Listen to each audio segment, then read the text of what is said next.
दोस्तों आज का वीडियो देखने के बाद जो भी संपासर्व के प्रश्न आते हैं प्राविधिक कला के छात्रों के लिए वो डाउट सभी क्लियर हो जाएंगे, क्योंकि इसमें स्टेप बाय स्टेप बहुत ही आसान तरीके से समझाया गया है और अनुविक्षेप और उच्छेद खींचा गया है। चलिए प्रश्न की तरफ बढ़ते हैं जो आज का है। क्षैतिज समतल पर खड़े एक षटभुजाकार संपासर्व का अनुविक्षेप तथा उच्छेद खींचो जिसके सिरे की भुजा 2 सेंटीमीटर और अक्ष 3.7 सेंटीमीटर तथा यह रय से 0.5 सेंटीमीटर दूर है। इसमें ए प्रश्न कह रहा है यदि उसके आधार की एक भुजा ऊर्ध्वाधर समतल के समानांतर है। तो चलिए इसकी रचना बहुत ही आसान तरीके से करते हैं। जैसा कि आप सभी लोग जानते ही हैं कि जो ऊपर का पार्ट है वो है ऊर्ध्वाधर समतल जहां पर उच्छेद का पार्ट बनेगा, जो कि नीचे का जो पार्ट है वो है क्षैतिज समतल जहां पर अनुविक्षेप का पार्ट बनेगा। जैसा कि प्रश्न कह रहा है कि उसके आधार की एक भुजा ऊर्ध्वाधर समतल के समानांतर है, तो क्या करना है, एक जो भुजा है 2 सेंटीमीटर की उसको टच करते हुए जो नीचे की लाइन है उस पर बनानी है। तो सबसे पहले करना क्या है, एक पॉइंट लेनी है, कोई सी भी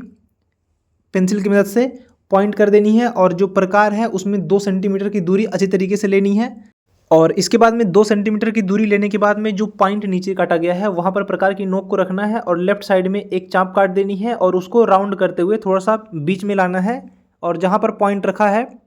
वो पॉइंट हटाएंगे प्रकार की नोक से और जहां पर पॉइंट कटा है वहां पर प्रकार की नोक को रखते हुए एक चाप काट देंगे। दोनों चाप जहां पर आपस में एक दूसरे को प्रतिच्छेदित कर रहे हैं, बेसिकली अगर दोनों को मिलाएंगे तो समकोण त्रिभुज हो जाएगा। तो करना क्या है, जहां पर दोनों कोण आपस में चाप काट रहे हैं वहां पर प्रकार की नोक को रखते हुए जो दूरी थी 2 सेंटीमीटर की वही रहेगी और एक अच्छे तरीके से वृत्त बना देना है। पहला जो पूरा वृत्त नहीं बनाना है, जो पहला पॉइंट लिया गया था और दूसरे पॉइंट तक लाना है। और इसके बाद में क्या करना है, एक पॉइंट पर रखते हुए ऊपर चाप काटते जाएंगे। बेसिकली जो राइट साइड का है यहाँ पर 3 चाप काट दे रहे हैं और एक साइड में एक चाप, तो चाप बरोबर रहेंगे और जो भी चाप आपस में कटे हुए हैं इस वृत्त के ऊपर सबसे नज़दीक के जो पॉइंट हैं उनको अच्छे तरीके से आपस में डार्क करते हुए मिलाना है, जितने भी पॉइंट है डियर स्टूडेंट। तो यहाँ पर जो आकृति बनेगी वो षटभुजाकार आकृति बनेगी, यानी कि हेक्सागोनल आकृति बनेगी। पास पास के जितने भी पॉइंट काटे जा चुके हैं इस वृत्त पर, तो यहाँ पर आप देख सकते हैं एक षटभुजाकार आकृति बनकर तैयार हो चुकी है, जो कि ये कहाँ से दिखाई दे रही है, ऊपर से देखने पर अच्छी तरीके से नीचे दिखाई दे रही है। अब इसके बाद में जितने भी साइड के लाइनें हैं, कर्व लाइनें बनाई गई थी, उनको अच्छे तरीके से इरेज कर देना है और इसका नामांकन करना है। जैसे कि ऊपर का जो पॉइंट है बेसिकली उसका नाम ए रख रहे हैं,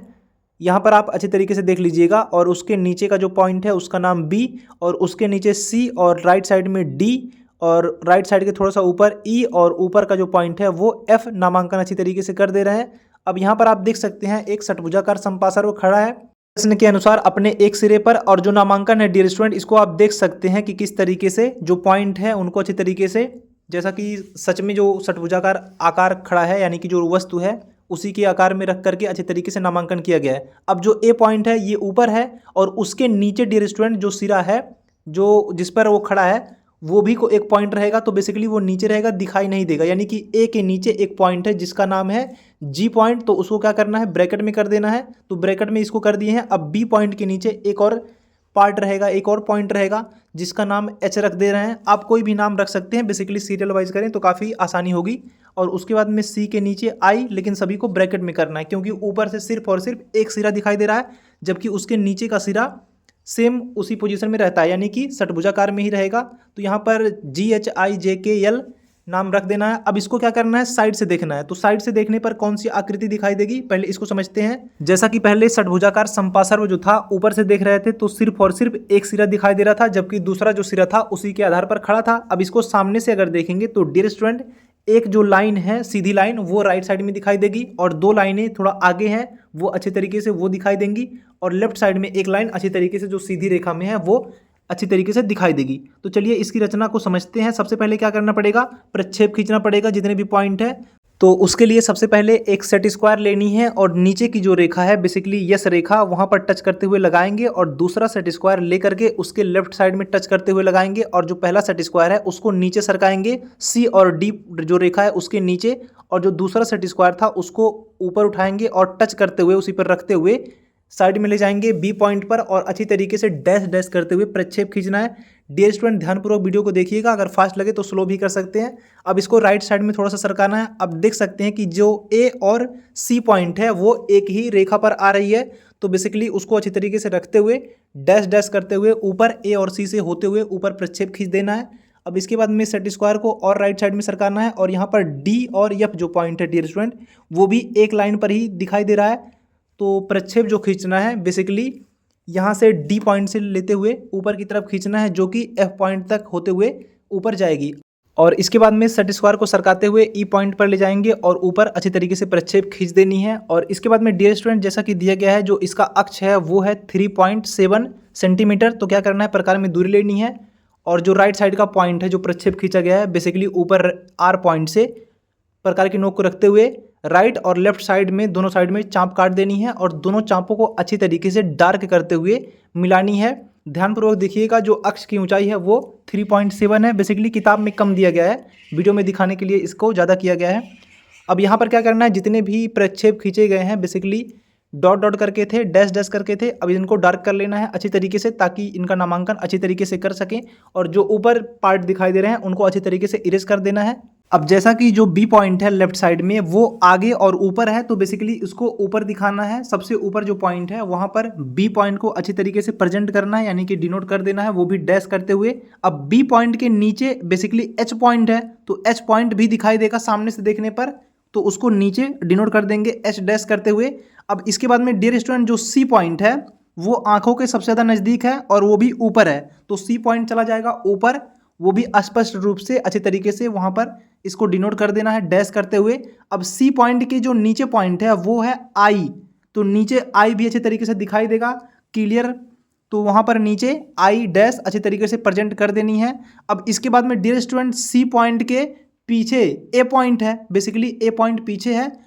जो कि दिखाई नहीं देगा सामने से देखने पर, तो ए जो पॉइंट है बेसिकली ऊपर सी पॉइंट के पीछे है तो उसको ब्रैकेट में अच्छे तरीके से डिनोट कर देंगे ऊपर। और ए पॉइंट के नीचे का जो पॉइंट है डियर स्टूडेंट वो है जी पॉइंट, तो जी पॉइंट भी दिखाई नहीं देगा तो उसको नीचे डिनोट कर देना है, वो भी ब्रैकेट में जी डैश करते हुए। अब यहाँ पर सेम वही प्रोसेस करेंगे जैसे कि डी पॉइंट आगे दिखाई दे रहा है स्पष्ट रूप से तो उसको ऊपर कर देंगे और डी के जो नीचे पॉइंट है जे वो नीचे चला आएगा। अब इसके बाद में जो पीछे पॉइंट है एफ उसको अंदर करना है ब्रैकेट में और एफ पॉइंट के नीचे एल पॉइंट है तो एल पॉइंट को भी नीचे करेंगे और डैश करते हुए। अब इसके बाद में राइट साइड में ई पॉइंट है स्पष्ट रूप से दिखाई दे रहा है तो ऊपर चला जाएगा और उसके नीचे के पॉइंट है तो के पॉइंट को अच्छी तरीके से बाहर कर देंगे क्योंकि वो भी पार्ट दिखाई देगा सामने से देखने पर। अब यहाँ पर ऊपर का पार्ट उच्छेद और नीचे का पार्ट अनुविच्छेद अच्छी तरीके से क्लियर हो गया। अब इसी प्रश्न का बी पॉइंट कह रहा है यदि उसकी भुजा ऊर्ध्वाधर समतल से 30 डिग्री का कोण बनाती है तो डियर स्टूडेंट इसका अनुविच्छेद और उच्छेद क्या होगा जबकि उसकी एक भुजा ऊर्ध्वाधर समतल से 30 डिग्री का कोण बनाती है। तो इसकी रचना बहुत ही आसान तरीके से करते हैं और पहले समझते हैं। तो जैसा कि आप सभी को पता है नीचे का जो पार्ट रहता है बेसिकली वो क्षैतिज समतल रहता है जहाँ पर अनुविच्छेद का पार्ट बनता है और ऊपर का पार्ट ऊर्ध्वाधर समतल। अब यहाँ पर जो षटभुजाकार संपार्श्व है पहले क्या था, अच्छी तरीके से ऊर्ध्वाधर समतल के समानांतर था कुछ इस तरीके से, अब क्या कर रहा है 30 डिग्री का एंगल क्रिएट कर रहा है ऊर्ध्वाधर समतल से, तो थोड़ा सा झुक जाएगा इस तरीके से और जो एंगल बनेगा डियर स्टूडेंट यहाँ बीच में बनेगा क्षैतिज समतल की जो लाइन है वहां पर बनेगा, लेकिन एंगल ले कहां से रहा है, ध्यानपूर्वक देखिएगा, ये एंगल ऊर्ध्वाधर समतल से ले रहा है, यानी कि ये जो ऊर्ध्वाधर समतल खड़ा है वहां से एंगल ले रहा है। तो आई थिंक बात आपको क्लियर हो चुका होगा। अब क्या करना है, नीचे की पॉइंट पर जो नीचे की क्षैतिज समतल की जो पॉइंट ली गई है, रेखा ली गई है, वहां पर एक पॉइंट लेनी है और वहां पर चांदा की मदद से अच्छी तरीके से एक 30 डिग्री का एंगल क्रिएट कर देना है। डियर स्टूडेंट अगर प्रश्न न समझ में आता हो तो उसको आप लाइव क्लास में भी सैटरडे संडे रात 8 बजे पूछ सकते हैं। अब यहाँ पर चांदा की मदद से अच्छी तरीके से 30 डिग्री का एंगल मार्किंग करते हुए लाइन क्लियर कर दी गई है। अब यहाँ पर जो एक भुजा है बेसिकली 2 सेंटीमीटर की, तो ऊपर पॉइंट पर चाँप काटते हुए नीचे एक चाँप काट देंगे ऊपर प्रकार की नोक को रखते हुए, और जहाँ पर चाँप काटा गया है वहाँ पर प्रकार की नोक को रखेंगे और ऊपर एक चाँप राइट से और एक चाँप लेफ्ट से, यानी कि जो पॉइंट काटे गए हैं वहाँ पर रखेंगे। और जैसा कि स्टार्टिंग में षटभुज बनाया गया था सेम वही प्रोसेस रहेगा, बस यहाँ पर एंगल थोड़ा सा चेंज हो जाएगा, बाकी प्रोसेस जो है वो सेम ही रहेगा। तो यहाँ पर करना क्या है, अच्छी तरीके से षटभुज बना लेना है। जो नीचे का पॉइंट है वहाँ पर प्रकार की नोक को रखते हुए जो दूरी है प्रकार में कम ज़्यादा नहीं करना है और मार्किंग करते हुए ऊपर नीचे लेफ्ट राइट जहाँ पर भी पॉइंट कट रहे हैं सभी को आसपास की जितनी भी नज़दीक के सबसे ज़्यादा जो चाँप कटे गए हैं इस वृत्त पर उसको अच्छी तरीके से मिला लेना है। और ऊपर जो 30 डिग्री का एंगल है डियर स्टूडेंट ये डिनोट करना बिल्कुल भी नहीं भूलना है, उसको अच्छी तरीके से डिनोट करके ही जो एंगल है जो बनाया जा रहा है षटभुज का, यानी कि ये सम षटभुज कहा जाएगा, अच्छी तरीके से इसको बना लेनी है। अब इसका भी नामांकन करना है, तो बेसिकली जितने भी पॉइंट थे आउट ऑफ फैक्टर उनको इरेज कर देना है। और यहाँ पर जो ए पॉइंट है वो ऊपर चला जाएगा और जी पॉइंट उसके नीचे है तो उसके नीचे डिनोट कर देना है। और बेसिकली यहाँ पर जो एंगल है 30 डिग्री का, यहाँ पे जो एफ पॉइंट है वो थोड़ा सा नीचे चला आएगा और एफ पॉइंट के नीचे एल, ई पॉइंट के नीचे के, और जो यहाँ पर डी पॉइंट है वो सबसे नीचे चला जाएगा और उसके नीचे अंदर साइड में दिखाई देगा जे पॉइंट, और यहाँ पर लेफ्ट साइड में नीचे सी पॉइंट और उसके नीचे आई पॉइंट, और यहाँ पर बी पॉइंट जो है ऊपर चला जाएगा और उसके नीचे एच पॉइंट डिनोट कर देना है। अब प्रक्षेप खींचना है, तो एक सेट स्क्वायर यस वाली जो लाइन है अच्छी तरीके से लगानी है और दूसरा सेट स्क्वायर टच करते हुए लेफ्ट साइड में लगाएंगे और जो पहला सेट स्क्वायर था उसको सरकाते हुए नीचे लाएंगे और दूसरा सेट स्क्वायर हटाते हुए ऊपर ले जाएंगे। और यहाँ पर बी और सी की जो रेखा है डियर स्टूडेंट वो बेसिकली वर्टिकल है, तो यहाँ पर जो प्रक्षेप खींचेंगे सी और बी से होते हुए ऊपर जाएगी। अब इसके बाद में क्या करना है, सेट स्क्वायर को ऊपर का जो सेट स्क्वायर है राइट साइड में सरकाएंगे। अब यहाँ पर डी और ए जो पॉइंट है वो भी एक पॉइंट पर ही आ रहा है, यानी कि एक लाइन पर आ रहा है, तो वहाँ पर भी अच्छी तरीके से प्रक्षेप खींच देंगे। डी से होते हुए सी से जाते हुए ऊपर तक खींचेंगे। अब इसके बाद में जो राइट साइड में है पॉइंट ई और एफ वो भी वर्टिकल है, तो वहां पर भी एक वर्टिकल लाइन अच्छी तरीके से ऊपर डैश करते हुए प्रक्षेप खींच देनी है। और जो दूरी है डियर स्टूडेंट के और ई की ऊपर अच्छी तरीके से वही दूरी राइट साइड में लेंगे जो प्रक्षेप खींचा गया है, दूसरा वाला जो प्रक्षेप खींचा गया है,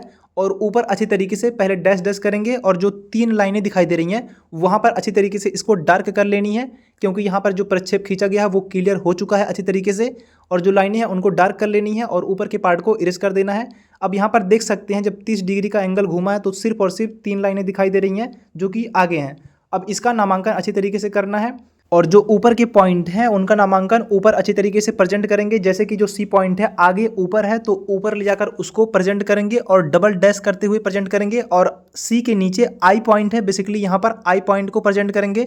सॉरी, थोड़ा सा वहाँ पर एरर हो गया था। अब इसके बाद में जो सी के नीचे का पार्ट है बेसिकली बी पॉइंट है पीछे साइड में, तो वहाँ पर बी पॉइंट ब्रैकेट में कर देंगे डबल डैश करते हुए, और बी के नीचे एच पॉइंट है वो भी अंदर रहेगा क्योंकि पीछे साइड में है तो वो भी दिखाई नहीं देगा, तो उसको क्या करना है ब्रैकेट में प्रेजेंट करना है डैश करते हुए। और इसके बाद में डियर स्टूडेंट जो डी पॉइंट है वो ऊपर चला जाएगा,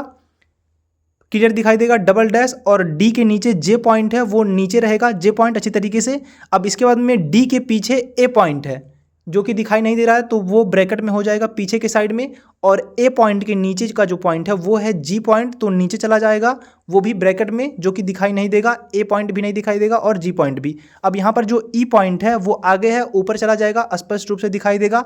और ई पॉइंट के नीचे का जो पार्ट है बेसिकली के है, सभी को डबल डैश करते हुए प्रेजेंट करेंगे और यहाँ पर के डैश नीचे आएगा डबल डैश करते हुए। अब ई पॉइंट के पीछे एफ है जो दिखाई नहीं दे रहा तो उसको पीछे प्रेजेंट करना है ब्रैकेट में वो भी डबल डैश करते हुए, और जो एफ पॉइंट है उसके नीचे एल पॉइंट है तो डियर स्टूडेंट वो भी नहीं दिखाई देगा नीचे रहेगा, उसको डबल डैश करते हुए प्रेजेंट कर देनी है। तो यहाँ पर डियर स्टूडेंट नामांकन अच्छी तरीके से हो गया है, इसको अच्छी तरीके से समझ लीजिएगा। और जहाँ पर भी अगर आपको न समझ में आया हो तो कमेंट सेक्शन में जरूर लिखिएगा, या फिर सैटरडे संडे रात 8 बजे लाइव क्लास में जुड़ करके आप अपने प्रश्नों को पूछ सकते हैं और अच्छी तरीके से समझ भी सकते हैं। तो डियर स्टूडेंट आज का ये वीडियो कैसा लगा है कमेंट सेक्शन में जरूर लिखें, और अगर आप चैनल पर नए हो तो चैनल को सब्सक्राइब जरूर करें। और प्रावधिक कला के जितने भी छात्र हैं वीडियो को ध्यानपूर्वक देखिएगा, क्योंकि यहाँ पर जितने भी चैप्टर पढ़ाए जा रहे हैं वो स्टेप बाय स्टेप, वो भी बहुत ही आसान तरीके से, और परीक्षा के दृष्टिकोण से जो इम्पोर्टेंट है वो भी, और जो नहीं है यानी कि जो संभावित प्रश्न है वो सब भी पढ़ाए जा रहे हैं। तो मिलते हैं अगले वीडियो में, तब तक के लिए नमस्कार, धन्यवाद।